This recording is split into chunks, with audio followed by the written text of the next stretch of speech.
In this video, you will learn how to send photos to a WhatsApp contact with your iPhone. Let's just get right into it. First, tap on your WhatsApp app for it to open. As the WhatsApp opens, get to the contact you want to send the pictures to. And here, I want to send it to Uzochukwu Mike, so I will tap on his name.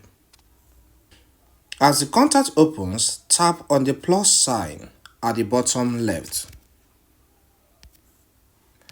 This gives you some options. Tap on Photos. Now this opens the Photos app of your iPhone, alright? Automatically. Tap on the picture or photo you want to send to him. Then tap on the send button, which is the arrow that points towards the right at the bottom right.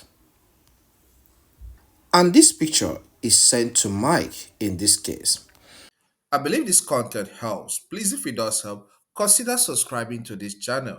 All right. Here we cover a lot on technology, so subscribe to learn more. All right. Leave a comment in the comment section and hit the like button so that YouTube recommend this video to more people. You can check out this video here to learn more on tech. Thank you and see you some other time.